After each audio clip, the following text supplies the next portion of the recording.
Ustaz, seterusnya tuan-tuan, puan-puan, ibu-ibu, ayah-ayah, abang-abang, kakak-kakak, adik-adik yang dirahmati Allah Subhanahu wa taala. Alhamdulillah, kita merafa'kan setinggi-tinggi kesyukuran kehadrat Allah Subhanahu wa taala kerana masih dikurniakan kepada kita rezeki yang terbesar, iaitu nikmat kehidupan dan nikmat dapat kita melakukan kebajikan amal soleh, mentaati perintah Allah Subhanahu wa taala. Baru sebentar tadi kita solat maghrib berjemaah, dan insya-Allah kita akan dirikan solat isyak berjemaah selepas ini. Di antaranya kita isi dengan majlis ilmu dan kita baca kitab 40 hadis penawar hati. Dan insya-Allah hari ini hari terakhir untuk tahun ini, ya, kita kuliah kita, insya-Allah panjang umur, ada rezeki tahun depan kita jumpa. Jadi sebenarnya itu saya ucapkan selamat tahun barulah pada tuan-tuan dan puan semua. Sekejap masa berlalu, kalau saya tengok rekod kita ni 15 hari bulan 7 2019 saya mula kelas di sini. Ya, dah setahun dah pun dah berlalu. Bulan 7 hari tu dah hampir setahun setengah, kan? Jadi al-maklum kita cuti pun 7 bulan dari 6 bulan lebih, kan? PKP. Jadi alhamdulillah dapat kita sambung balik, stop sekejap, sambung balik. Mudah-mudahan selesailah kita nanti mengkhatam 40 hadis ataupun 40 lebih hadis dalam kitab yang dihimpunkan oleh Syekh Ahmad Fahmi Zamzam ini. Mudah-mudahan dapat kita mengambil manfaat daripada apa yang dihimpunkan melalui hadis daripada baginda Nabi sallallahu alaihi wasallam, untuk kita faham lalu kita amalkan. Kalau kita faham kita tak beramal, satu kerugian, ya, rugi orang yang jahil tidak berilmu, rugi orang yang berilmu tidak beramal, rugi orang yang beramal tidak ikhlas. Jadi tuan-tuan puan dirahmati Allah Subhanahu wa taala, bagi menambah keberkatan majlis kita pada malam ini, marilah kita sama-sama mulakan dengan baca umul kitab, kemudian kita selawat 10 kali dan kita bertasbih. Al-Fatihah. A'udzubillahi minasyaitonirrajim. Bismillahirrahmanirrahim.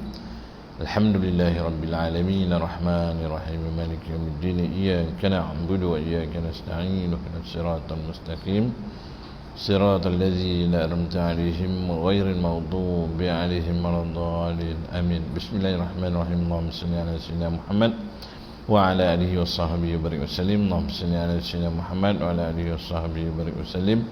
Allahumma salli ala sayyidina Muhammad wa ala alihi wa sahbihi wa barik wasallim. Allahumma salli ala sayyidina Muhammad wa ala alihi wa sahbihi wa barik wasallim.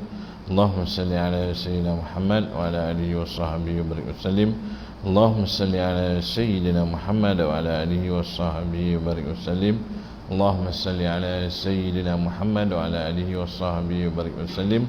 Allahumma salli ala sayyidina Muhammad wa ala alihi wa sahbihi wa barik wasallim. Allahumma salli ala sayyidina Muhammad wa ala alihi wa sahbihi wa barik wasallim.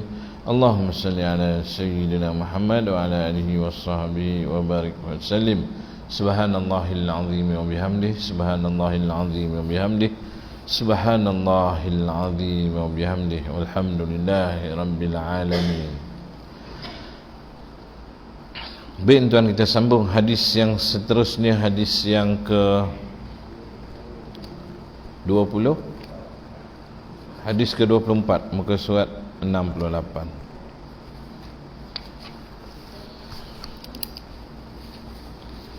Baik tuan, buka muka surat 68. Ini berapa bulan? 21.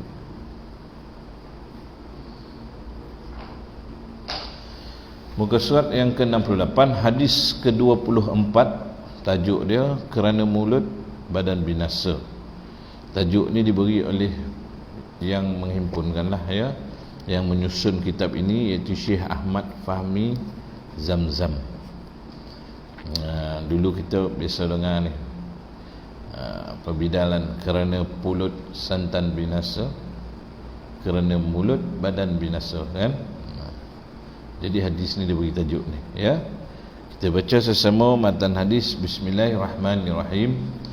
An Mu'adzin radhiyallahu anhu qala thumma qala Rasulullah sallallahu alaihi wasallam ala ukhbiruka bi ra'sil amri wa 'umudihi wa dhirwati sanamihi qultu bala ya Rasulullah qala ra'sul amri wa 'umuduhu as-salah wa dhirwatu sanamihi al-jihad thumma qala ala ukhbiruka bi milaki dhalika kullih qultu bala ya Rasulullah fa akhadha bi lisanihi qala kuffa 'alayka hadha qultu ya Rasulullah wa inna lamu'akhadhuna bima natakallamu bih faqala thaqilatka ummuk wa hal yakubbu an-nasa fi an-nari 'ala wujuhihim illa hasaidu alsinatihim. Rawat Tirmizi wa qala hadis hasan sahih. Artinya daripada Mu'adz bin Jabal radhiyallahu anhu dalam sebuah hadis yang panjang, ya, hadis yang panjang disambung selanjutnya. Rasulullah sallallahu alaihi wasallam bersabda, mana hadis ni dah diringkaskan sebelum dia panjang, maka diambil yang ini. Rasulullah sallallahu alaihi wasallam bersabda, mahukah engkau hai Mu'adz? Mu'adz ni tuan sahabat, antara sahabat-sahabat yang besarlah, ya, sahabat yang hebat, yang banyak juga meriwayatkan hadis, pernah dihantar ke Yaman sebagai gubernur, Sayyidina Mu'adz bin Jabal, ya. Ada beberapa hadis yang kita jumpa yang direct Sayyidina Mu'adz ni dengan Rasulullah. Antaranya Nabi kata, ya Mu'adz uhibbuk, aku mencintaimu ya Mu'adz, aku sayang kepadamu. Setiap kali selepas solat jangan lupa membaca doa ini, Allahumma a'inni ala dzikrika wa syukrika wa husni ibadatik. Itu Nabi mengajar Sayyidina Mu'adz, ya. Jadi bila kita tahu, kita buatlah tuan. Habis solat fardu, yang pertama ayatul kursi jangan tinggal. Nabi cakap jarak di antara seseorang dengan syurga hanyalah kematian. Waktu bila? Sekiranya orang tu membaca ayatul kursi setiap sekali selesai solat fardu, ya. Selesai solat fardu, macam mana sibuk pun, ayat kursi jangan lupa. Walaupun kita terpaksa berjalan, Assalamualaikum warahmatullahi wabarakatuh, terus bangun, istighfar, kemudian baca ayat kursi, walaupun dalam perjalanan menuju ke kereta, ya. Itu jangan tinggal, insya-Allah. Jadi dalam hadis ini baginda Nabi sallallahu alaihi wasallam bertanya, hai Mu'adz, aku khabarkan tentang asas perkara ini. Ya, ini asas agama Islam. Dia kalau ada ala, tuan-tuan, itu makna attention, kan? Ambil perhatian, ini sangat penting. Nah, maksudnya kalau kita tengok ala tu dalam bahasa Arab, maksudnya ini sangat penting. Nak dengar tak? Macam tu lah. Maka mustahil lah orang tak nak dengar satu yang penting. Macam kita, dia ada thesis statement mana ni, masa nak buat karangan tu, berkenaan dengan apa? Dunia dilanda kemurungan sekarang ini. Maksudnya itu karangan. Lalu ditorangkan kenapa? Macam ni, kan? Orang nak tahu apa sebab. Sebab tu tajuk-tajuk akhbar tu memain peranan penting. Nusari Bayu 3 gempar tu. Ingat gempar apa ya? Rupa penduduk memenuhi surau pada setiap waktu, kan? Mengimarahkan surau An-Nusrah, contoh, dan ya. Jadi benda ni penting. Maka bila Nabi SAW bertanya, mustahil sahabat cakap tak nak. Maka Nabi tanya asas agama Islam dan tiang-tiang serta puncaknya. Mana nak tak aku khabarkan tentang asas perkara. Inilah agama dan tiang-tiang serta puncaknya. Mu'adz menjawab, bahkan, baik ya Rasulullah. Beliau SAW bersabda, asas perkara ini adalah Islam. Makna dia, tuan-tuan, yang pertama sekali Islam. Islam itu ialah patuh, tunduk mengikut, percaya, selamat. Itu maksud Islam. Maknanya seorang yang mengaku dia Islam, maka dia apabila dia mengucap sahaja, maknanya tadi dia telah menjaga akidah dia, maknanya nafsu dia tu dia telah tundukkan. Jadi bila dia mengucap, lidah dia jaga, anggota badan dia jaga, seluruh anggota badan dia, mata, telinga dia menjaga. Menjaga kerana apa? Kerana Islam. Kerana apa? Kerana masuk dalam Islam itu, ya ayyuhallazina amanu dukhulu fis-silmi kaffah. Wahai orang beriman, hendaklah kau beragama dengan Islam itu keseluruhan, bukan separuh-separuh. Ya, jadi asas yang pertama itu adalah Islam, dan tiang-tiangnya adalah sembahyang. Makna orang Islam, tuan, senang cakap, dia mesti sembahyang. Kalau dia cakap dia Islam, dia tak sembahyang, macam mana kan? Keislaman itu macam longgar, macam tak komplit, macam main-main, macam cakap.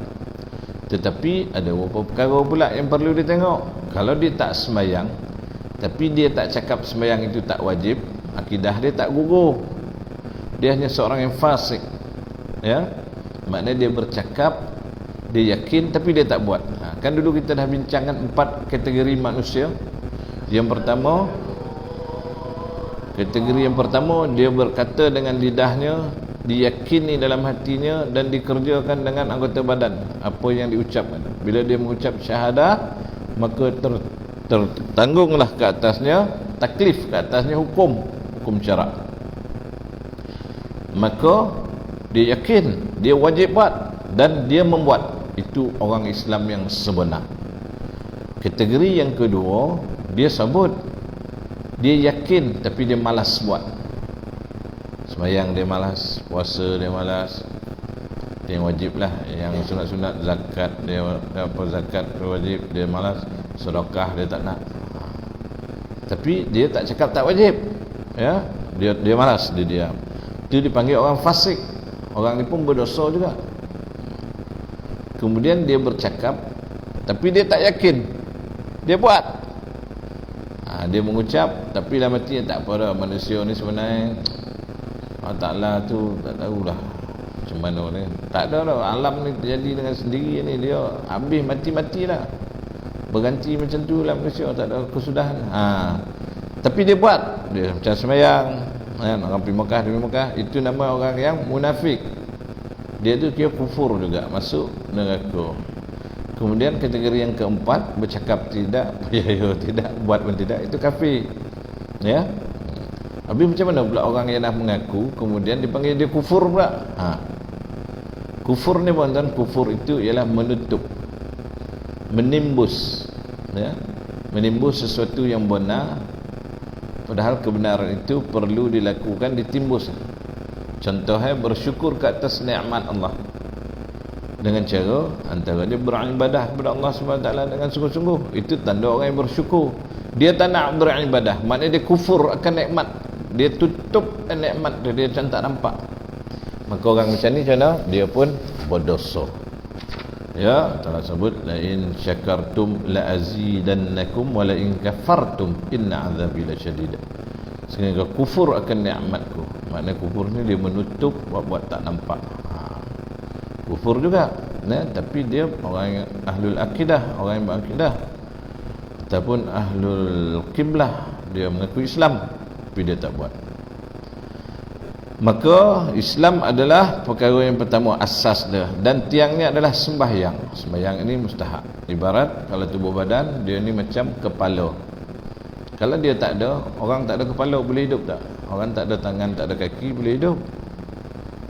Kepala kalau tak ada tak boleh. Bermakna habis, hanyut, ghuyubul ghuyub. Ya? Maknanya tadi sembahyang itu adalah satu yang sangat penting. Antara yang Nabi pesan ketika akhir hayat baginda ialah salat, as-salat. Maknanya sembahyang. Nabi Ibrahim pun berdoa, jadilah kami keturunan yang mendirikan salat. Salat itu makna dia ubudiyah terhadap Allah SWT. Itu yang pertama. Kalau itu pun tidak dilakukan, habis tuan. Ya, sebab apa? Sembahyang itu Nabi ambil terus daripada Allah SWT. Ketika peristiwa Isra wal Mi'raj, Nabi naik ke langit, Allah Ta'ala jemput Nabi naik ke langit. Lalu diberilah sembahyang ini kepada baginda Nabi SAW untuk disampaikan kepada umat manusia. Jadi perkara yang pertama sekali di soalan kubur sembahyang, perkara yang pertama sekali di soal di mahsyar nanti pun sembahyang. Ada tak orang cakap sembahyang ni ialah bila sempat kan? Kalau tak sempat macam mana nak buat dah? Apa hukum tuan? Tak boleh tuan ya. Dia tak ada kira sempat dah. Dia bukan part time, bukan sometime, dia adalah full time. Ya. Sembahyang ni bukan kira pilih-pilih, tak ada. Yang diangkat daripada sembahyang ni tadi, orang yang tak Islam memang dia tak sembahyang. Orang yang tidak berakal, orang yang tak cukup umur, orang gila, kanak-kanak, orang yang tengah tidur lalap tak sedar. Itu ya. Selain daripada itu, wajib ke atasnya. Tapi kalau kita tengok dia tak sembahyang, kita cek, mungkin dia akal dia tak ada, gila, maka dia lapis. Kemudian baginda Nabi bersabda lagi apa? Puncaknya adalah jihad. Mana jihad tuan-tuan? Jihad ini ialah melakukan sesuatu kerana Allah Subhanahu Wa Taala. Berjihad ni tadi berjuang melawan nafsu, itu pun jihad. Menuntut ilmu itu pun jihad. Mencari rezeki itu pun jihad. Ya. Yang hebat dia jihad menentang musuh kerana meninggikan agama Allah. Kemudian baginda sallallahu alaihi wasallam bersabda, "Mahukah aku khabarkan kepada engkau puncak bagi yang demikian itu semuanya?" Sila Muaz cakap, ada lagi. Nabi tanya, nak tak puncak bagi semuanya? Aku menjawab, baiklah ya Rasulullah. Lalu beliau memegang lidahnya sambil berkata, tadi Rasulullah dah terangkan dah, asas dia Islam, kemudian tiangnya sembahyang, puncaknya jihad. Ada lagi yang lebih mustahak lah lagi. Maknanya dia ada lagi puncak. Atas puncak tak ada satu lagi puncak. Lalu baginda memegang lidahnya sambil berkata, peliharalah ini baik-baik. Maknanya Nabi pegang lidah ni, jaga elok-elok. Maka Sina Muaz, aku bertanya, ya Rasulullah, apakah kami akan diseksa dari sebab lidah kami? Lalu Nabi SAW menjawab, ibu engkau kehilangan engkau. Bukankah banyak nantinya orang yang akan disungkurkan, yakni dilemparkan ke dalam neraka, adalah dari kerana mulut mereka sendiri. Na'udzubillah. Maksud Nabi cakap ibu engkau kehilangan engkau ni apa maksud tuan? Tak ada makna yang mak kan ni melahirkan engkau ni. Kerana lidah kan ni kau tak jaga dulu, lalu kau dihumbankan ke dalam neraka. Sepatutnya mak kita lahir kita supaya jadi orang yang berguna, orang yang soleh, beriman dan beramal soleh, mengajak manusia kepada kebaikan dan mencegah manusia daripada melakukan mungkar. Ni tak, kita gunakan lidah kita itu untuk masuk ke dalam neraka. Jadi sia-sialah mak melahirkan. Maksud dia macam tu.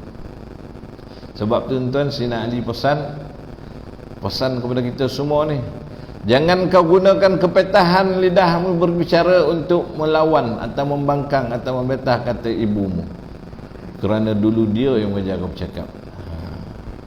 Jadi kepada ibu bapa kita yang lebih utama, yang kita kena jaga lidah kita ni. Wala taqul lahuma uff wala tanharhuma wa qul lahuma qawlan karima. Jangan sekali-kali berkata kepada keduanya walaupun tak boleh. Wala tanharhuma, jangan kasarah, jerakah, tangking. Wa qul lahuma qawlan karima, berkatalah kepada keduanya perkataan yang mulia-mulia, apapun keadaan. Itu yang pertama, asas daripada lidah tadi. Ya, sebab tu kita dah baca hadis sebelum ni, orang yang beriman, itu kita boleh minta maaf topik lain. Orang yang beriman kepada Allah dan hari akhirat hendaklah berkata yang baik-baik ataupun diam. Maknanya daripada lidah kan. Lidah itu lebih tajam daripada mata pedang. Jadi maknanya tadi Nabi pesan sambil pegang. Ini sangat mustahak. Ya. Sebab mulut ini menyebabkan manusia akan disungkurkan dan dilemparkan ke dalam neraka, kata Nabi SAW. Dunia akhir zaman ni kan, orang banyak yang Dia orang cakap apa outspoken, cakap ikut suka tak boleh, berdosa. Ikut sedap gigi bercakap kan, tak boleh. Jadi kalau kita rasa perkataan ngangor lah, orang tua dia cakap ngangor, dia sebelum cakap, kalau perkataan kita tu boleh mengguris hati orang atau menimbulkan sesuatu yang ni, tinggalkan ya. Jangan kita berbalas. Sebab apa? Bila dah terkeluar itu dah orang punya. Terlajak perahu boleh hundur kan, ambil pendayung, kalau pendayung dia tak ada, ambil kayu panjang macam rakit dia tolak, boleh reverse. Tapi terlajak kata buruk padahal. Sebab perkataan yang keluar itu milik orang, bukan milik kita lagi ya. Sebab tu ada satu ulama, dia kalau tak silap saya Habib Umar Hafiz, dia orang tu mengutuk dia menghina lah, menghina. Lepas tu orang tu insaf, dia minta maaf. Syekh, anda minta maaf, anda cakap yang tadi macam-macam. Habib Umar Hafiz orang Yaman kan, Habib Umar. Jadi dia cakap tak apalah, tak ada masalah, cuma nanti kau balik, kau ambil satu apa nama bulu ayam, penyapu bulu ayam tu kan, kau datang kemari, kau cabut solai demi solai. Jadi orang tu pun ikutlah, daripada rumah dia ambil, dia cabut solai sampai habis togel. Balik sekarang kau kutip balik solai tu. Orang tu pun balik kutip pula solai, tak dapatlah sikit. Jadi Habib tanya, mana dapat cuaet lah. Inilah ibarat kata yang dah keluar daripada mulut. Keluar banyak, nak dikumpulkan balik tak boleh. Dah terobang dibawa angin, dah terobang dibawa orang kan? Dosa tu dah berterabur di sana sini. Jadi lidah itulah yang banyak melemparkan manusia, kata Nabi SAW, masuk ke neraka. Sebab tu Nabi cakap dalam hadis yang lain, al-muslimu man salimal muslimuna min lisanihi wa yadihi, wal muhajir man hajar man Allahu anhu. Sebenar-benar orang Islam itu ialah orang yang selamat saudaranya daripada kejahatan tangan dan lidahnya. Dan sebenar-benar orang yang berhijrah itu ialah orang yang meninggalkan apa yang ditegah oleh Allah Subhanahu Wa Taala. Jadi dunia sekarang tuan, dunia maju. Buat pahala senang, buat dosa pun senang. Itu semua di hujung jari. Telefon kita ni, kita tak bercakap tapi kita menulis. Sama tak markah dia tuan, menulis dengan bercakap ni kan. Tulisan itu mewakili bahasa, lidah itu mengucapkan bahasa juga. Tulisan itu melahirkan perasaan, lidah itu pun melahirkan perasaan. Tulisan itu memberitahu manusia, lidah itu pun beritahu manusia. Sebab tu ada media cetak, ada media elektronik kan. Media cetak so apa? Kita baca, kita bercakap. Kita baca seolah-olah kita nampak orang tu bercakap kan. Macam kita baca hadis Nabi ni, seolah-olah kita berada di tempat Nabi. Ada tak tuan-tuan rasa macam tu? Ya, bila kita baca, kita rasa macam kita ada kat situ. Contoh kalau Rasulullah bersandar, kita macam nampak Rasulullah tu bersandar. Seolah-olah dia. Padahal daripada pembacaan tak ada suara pun. Jadi tulisan tu sama kan. Kita menulis tu, kita baca, kadang kita bercakap. Nanti kau tunggu dekat tepi tu. Kalau kau berani kau ni sangat marah ni, aku nampak kau nanti kau siap. Cakap. Tapi yang sampai tulisan. Tak puas hati. Sekarang ni WhatsApp boleh suara pula. Bagus juga tengah buat kereta kan. Hantar suara. Bola 1, bola 2, dah laporan diterima. Tolong tunggu di sini-sini tu. Okey, roger and out, terserang ni pula. Senang kan, hantar suara. Jadi tulisan pun sama, bercakap pun sama. Demikianlah ya. Mana dia, kita bila kita tahu hadis ni tuan, kita jagalah lidah. Lidah ni bukan jaga dengan kena ulcer, bukan maksudnya. dijaga perkataan. Sebab lidah ni dia tidak bertulang. Dia senang dia nak bercakap, melonsor keluar. Kita baca sikit keterangan tuan ya. Masuk waktu kita berhenti. Di ujung tahun ni tak boleh banyak lah. Lebih panjang lah sikit ya. Keterangan, lidah merupakan anugerah Allah Ta'ala yang besar kepada manusia. Lidah ni guna dia untuk merasa bercakap. Kalau dia dah kolu tu payah nak bercakap tuan.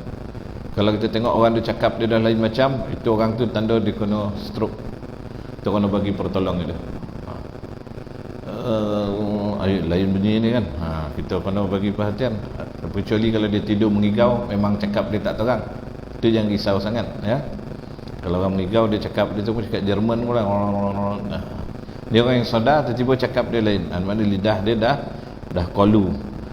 Ia walaupun kecil tapi perannya sangat besar sekali. Lidah yang menentukan zahir keimanan seorang atau kekufurannya. Lidah ni tuan berzikir, dia bergerak ya. Basahkan lidah dengan zikrullah, dengan selawat. Dia pun boleh juga digunakan untuk berkata perkara-perkara yang tak baik. Dan lidah memiliki sasaran dan peranan tidak terbatas. Banyaknya dalam menjalankan tugasnya, lidah tidak banyak berhajat pada usaha dan kelitian. Ada tak orang rasa latihlah lidah saya nak rehat? Tak ada dah, bercakap dah.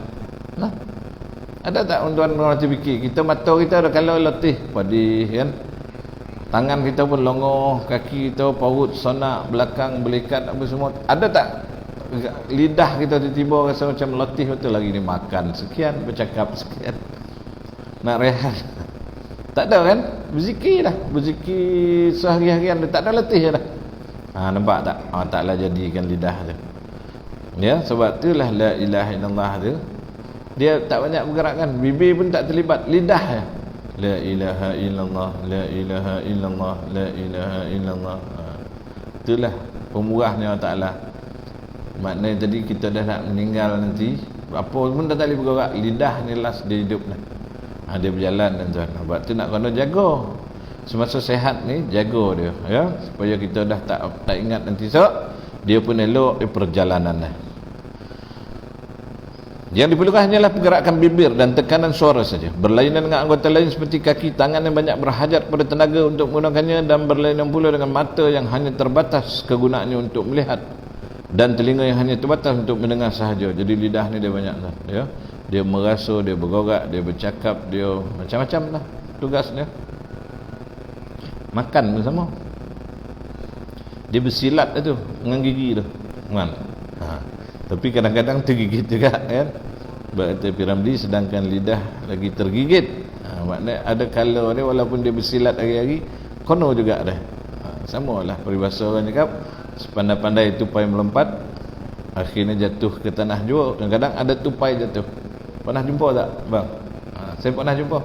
Dia jumping tiba-tiba dia jumping, pokok dia tiup angin, syup, au, pus dah. Tapi tak ada apa-apa, tak ada sanak, tak ada apa, dia lari balik naik pokok. Itu tupai ya, kelebihan Allah bagi kat dia. Oleh itu lidah terlalu sulit untuk dikawal atau dibatasi penggunaannya kerana mempunyai ruang yang sangat luas sekali, baik untuk memperkatakan perkara yang baik ataupun perkara yang buruk. Dan lidah tidak akan dapat dikawal kecuali hanya dengan kekuatan iman yang ada di dalam dada. Lidah ni tuan, dia liar lah, ibarat kambing liar lah, binatang ternakan yang liar. Dia terpicur, dia lari kan. Ada tu jenis tu, kita melakang dia pun hilang. Laju pula dia hilang ni. Lidah ni macam tu lah. Dia kalau tak dijaga, dia nak ada dia modal dia nak cakap tu kan. Dia nak menyampuk lah, kadang dia nak marah, kadang dia nak bohong, dan banyak juga yang dia berzikir. Dia jinak dah. Dia jinak tu nafsu orang tu. Bila nafsu dah dijinakkan, anggota badan yang lain insya-Allah akan ikut jinak. Lidah dia jinak, mata dia jinak, semua jinak. Nafsu tak boleh buang, dia boleh dijinak.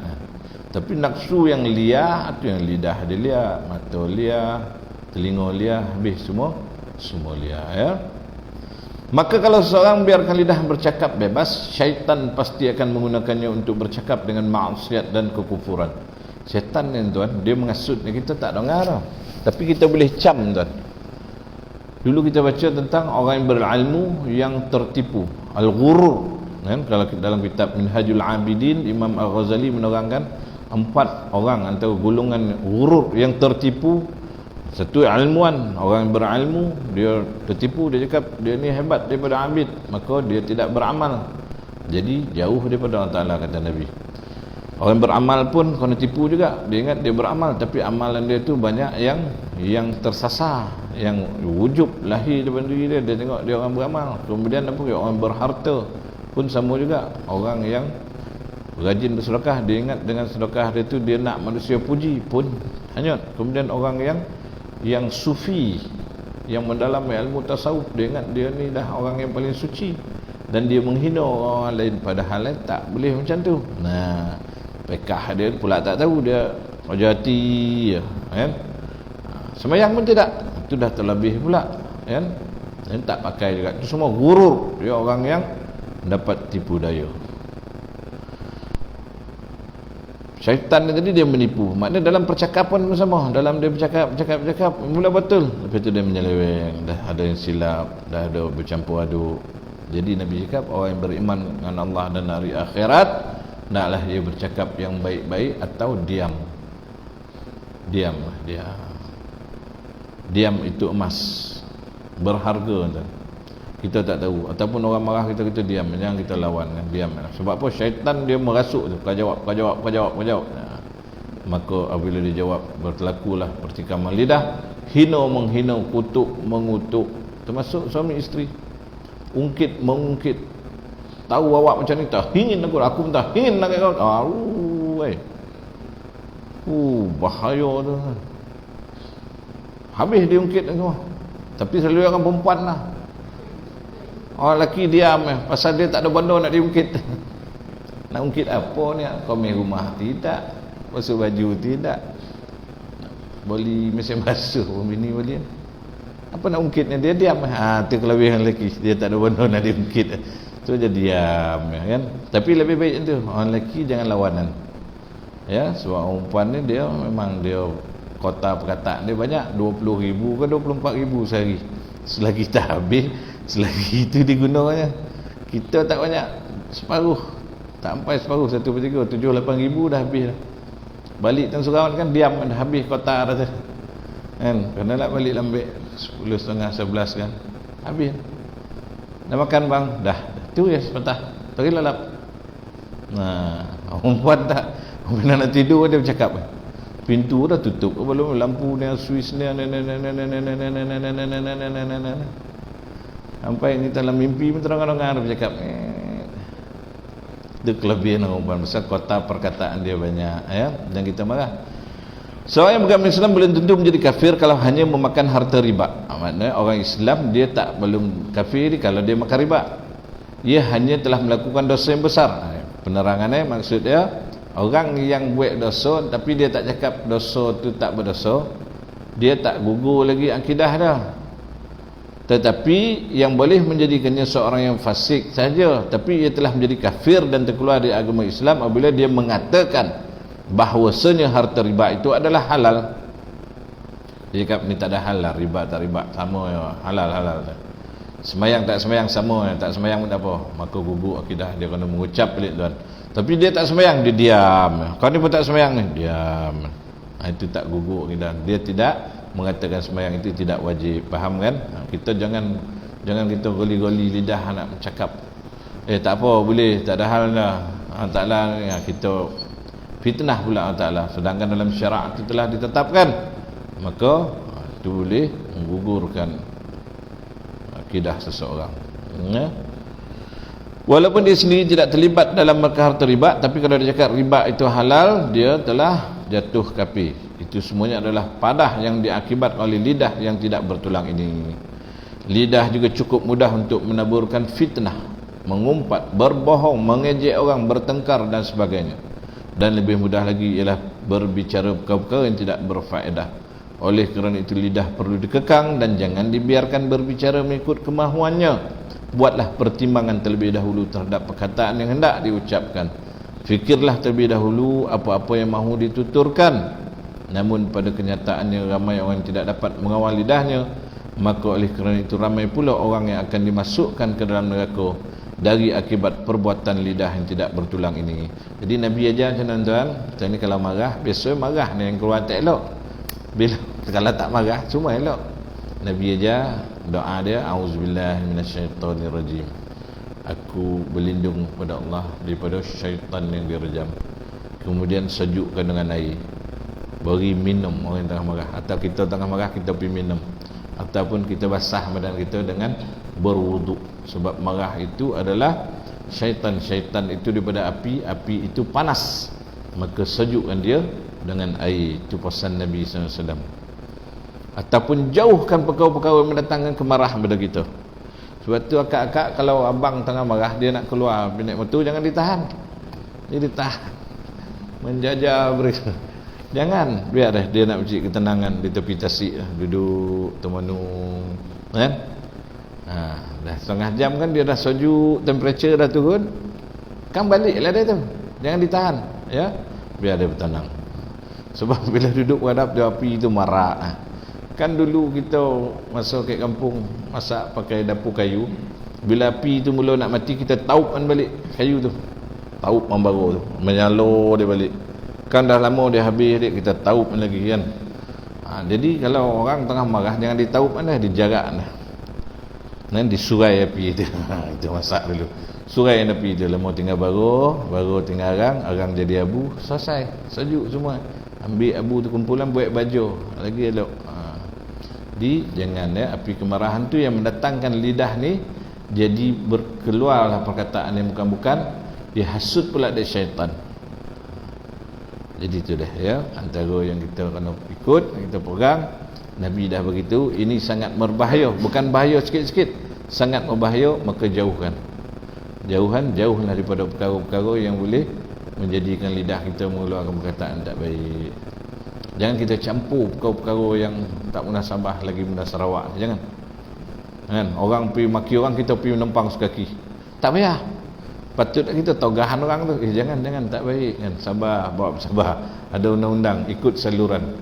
Ni tak, orang menjoget, kita sama ikut menjoget. Kita tak tahu hujung pangkal, sama kita masuk nanti. Jangan ya. Gunakan lidah kita untuk mengamankan keadaan. Beri nasihat pada orang yang berguna. Kan, diberi perkataan-perkataan yang baik. Bukan kita tukang jadi batu api, bukan jadi tukang jadi minyak, menyembah api lagi marak. Itu tak boleh ya. Jadi wallahu alam, cukuplah sekadar itu dulu perkongsian kita untuk tahun 2020 ini. Mudah-mudahan diizin Allah panjang umur, tahun depan kita jumpa tuan.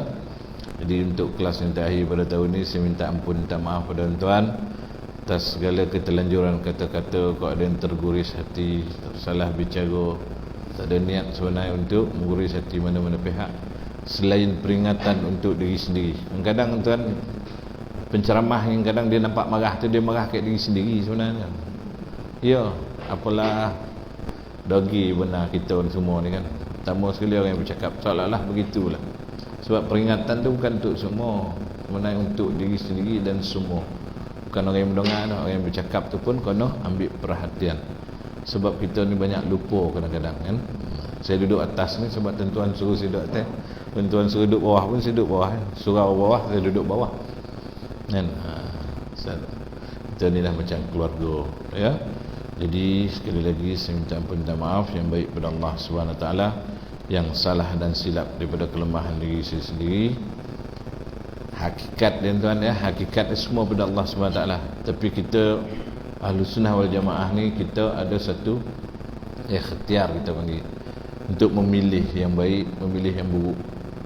Sebab tu ulama mengatakan, jangan kalau nak belajar melalui pembacaan kitab, jangan baca kitab yang tinggi-tinggi yang dikarah oleh masyaikh, tarikat dan sebagainya. Sebab itu ilmu hakikat dia dah sampai ke ujung ya. Dia dah sampai tak buat kotobang, dia boleh melayang atas udara tu. Tak payah alat lagi dah, dia boleh sendiri macam burung. Kita naik kotobang pun takut tuan. Bagi payung parachute kita tak tahu mana nak tarik. Tak kombang ke bawah, habis guyup kita nanti. Ya, kita bukan ahli. Jadi hakikat dia semua pada Allah SWT. Tapi manusia tu Allah Ta'ala beri pilihan, memilih yang baik, memilih yang buruk. Itu dah tajuk lah. Ya, sebab tu kadang ada orang pertikaian, yang baik daripada Allah SWT, yang buruk bukan daripada Allah juga ke? Dengan kehendak Allah. Sebab tu kalau kita tengok panjang hadis lah. Satu orang dia sakit tangan, dia potong tangannya sehingga berdarah, mati dia. Nabi cakap dia masuk neraka sebab dia dah mengambil kerja Allah Ta'ala, mencabut nyawa sendiri dengan cara tu. Maknanya orang bunuh diri tu masuk neraka sebab dia ambil kerja Allah Ta'ala. Begitu juga orang yang sombong itu Allah Ta'ala yang layak untuk takabur, besar. Kita nak pergi membesarkan diri, maka masuk neraka juga. Dia begitu kaedah dia. Tapi pilihan yang baik itu kita boleh pilih, nak buruk pun kita boleh pilih. Ya, macam makan lah. Kalau kita nak makan, kita makan. Kalau kita tak nak makan, janganlah makan. Tapi tak ada lah kita cakap ini semua kehendak Allah Ta'ala ni, aku nak minumlah racun. Tak ada pun. Kan? Tahu pula kita minum sirap. Itulah kaedah. Faham kan? Wallahualam. Adakah apa-apa yang nak ditambah, diperbetulkan atau yang kurang jelas? Kalau boleh jelaskan, tak ada, kita tangguhkan tahun depan lah.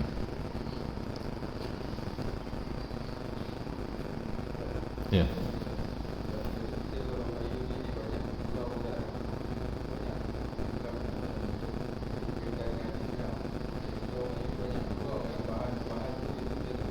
Okey, gurau ya. Bab gurau ni Nabi cakap inilah amzah wala aqulu illa haqqa. Aku bergurau tapi aku tak berkata sesuatu melainkan yang benar. Gurau ni pun termasuk dalam perkataan mulut. Kadang kita suka gurau, kau jangan nyanyi, kan hujan lagi. Salah kan, tak boleh tu lah. Itu perbuatan tu salah sebab hujan dengan orang menyanyi tak ada kena-mengena. Ya. Itu bukan khurafat lagi tu. Itu dah nama ambil kerja Allah Ta'ala tu. Seolah-olah penyebab, tak boleh. Ataupun apa lagi, bergurau, ingat kadang mati kan.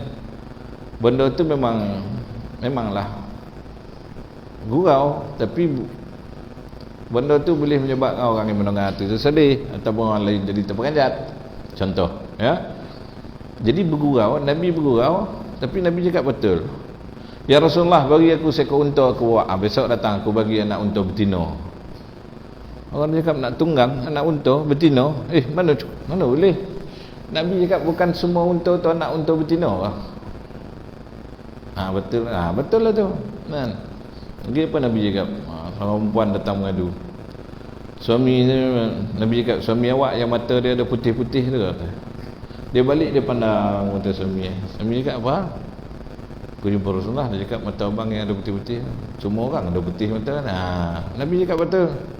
Satu orang tua tanya Rasulullah, ya Rasulullah, makcik ni, wan ni masuk tak syurga kan? Dalam syurga tak ada orang tua wan. Nabi cakap, menangis wan tu. Nabi cakap, panggil wan. Wan, dalam syurga semua orang jadi muda. Maknanya wan kalau masuk syurga so jadi muda, tak ada tua macam ni dah. Nabi bergurau tapi betul.